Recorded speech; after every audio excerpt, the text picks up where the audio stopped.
So in this segment, we're going to be discussing that inflation in the Eurozone area is forecast to be 5.8% in 2023 and 2.8% in 2024.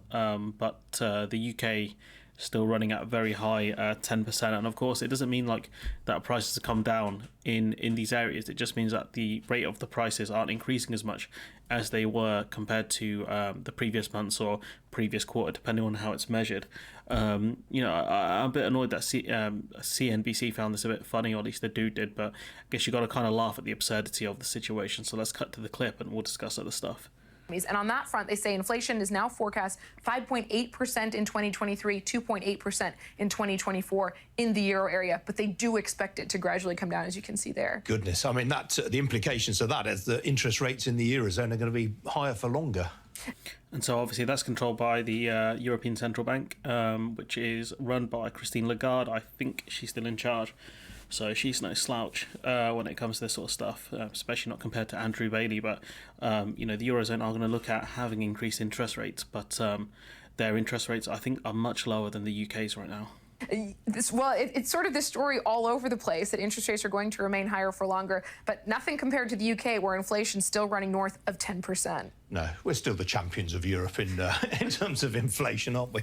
No. World-beating inflation, that's what we have, and you kind of have to laugh at the absurdity of the country, honestly. And I do appreciate how I think the kind of American host was like, well, it's nothing compared to you guys, and I was just like, all right, you got us, fair enough. And I just want to discuss kind of the inflation figures and a couple of other bits and pieces.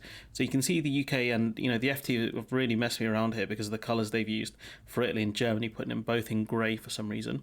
But we'll roll with it. So you got the UK here, 10.1%.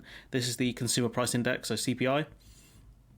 It's still very high. You can see the winter, everyone's prices go up. You've got the Eurozone in the light blue colour. You've got Italy here, hitting much higher, 11.8%. But I reckon the basket of goods they use would be different to the basket of goods the UK uses. In terms of, I reckon theirs would be more accurate. Because we know the Bank of England have been playing games with the consumer price index figures. So you can see Italy's has a dramatic climb down to the point where Italy now we're at 8.3%, which is looking better, but it's still climbing up. And you really want to flatten the peak, as we learned from COVID era. So Germany 7.2% and the Eurozone at 6.9%, and the Eurozone actually they had a 10.6%. They'll look at 10.6% increase around October, but you can see there was a sharp drop off.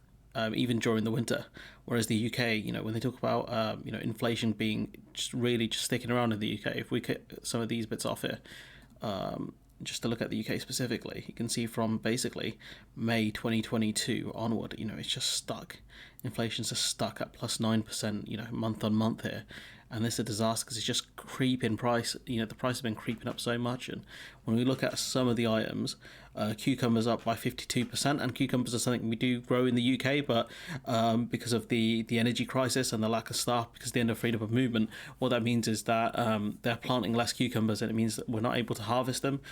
Olives we can't really grow in the UK, so we have to import them. So a 49% increase in the cost of olives, not too surprising. Hard cheeses, I think a lot of those we import as well from places like Italy.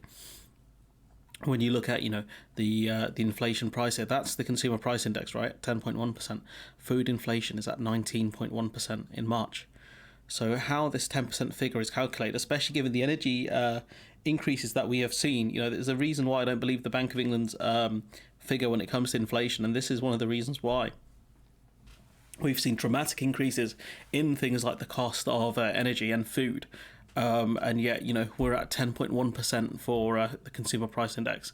Part of me just doesn't believe it. There was another bit of this I wanted to discuss in terms of the inflation there is. So when you look at some of the other goods that we've seen go up in price here, sugar, up nearly 50%, condiments and stuff up by 33%, milk, cheese, eggs, these are key dairy items that people buy, staple foods. Maybe not cheese as much, but they've gone up dramatically. These are massive problems for the country.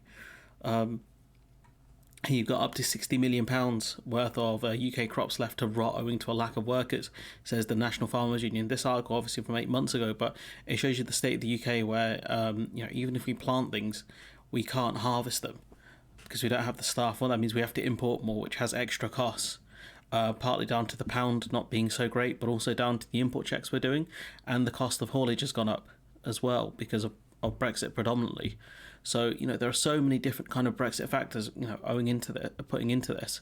We can't grow our own crops properly, have to import them. That costs way more. You've got hauliers leaving with empty lorries out of the UK because they don't want to get trapped kind of at the border in case they don't have the right paperwork or things like that. It's just a nightmare all around. So I don't blame them for laughing. I was also on mad in the kind of in the tweets about it. They were angry because the guy was kind of laughing about the UK being the kings of inflation here, which we are. We're doing very badly. And I looked at Germany and Italy specifically because they would be vulnerable to the energy crisis as well. Whereas when you look at France wouldn't be so vulnerable because of the fact that they have so much kind of nuclear power and things like that. So they're much more kind of much more resistant to energy price shocks. And people are kind of, I've seen Brexiteers or randos in the comments say, "Oh, at least we're not France." I'm like, yeah, France on fine. They're still doing better than us. That's mental. Like a country that's just consistently had riots for a good couple of months in the year is still doing better than the UK.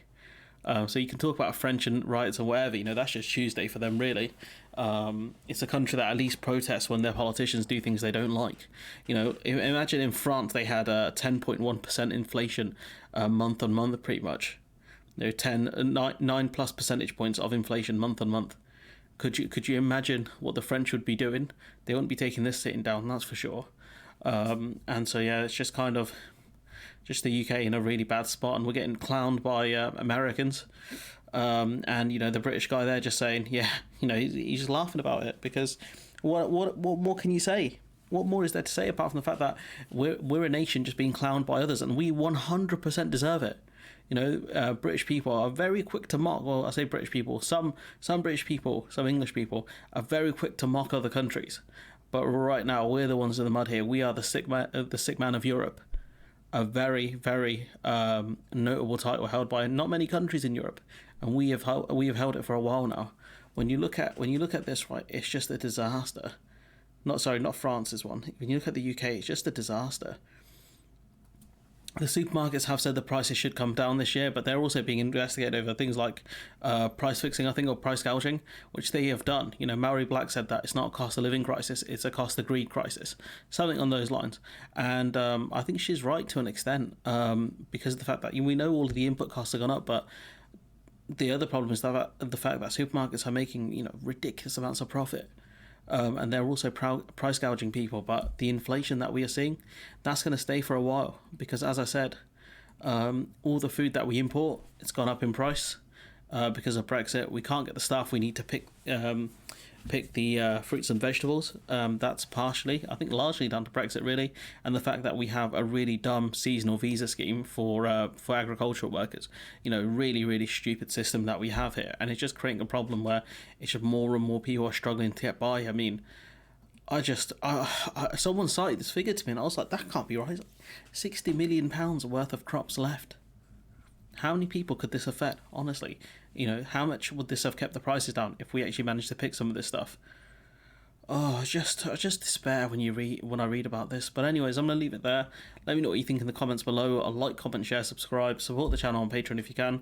And hopefully I'll see you in the next one.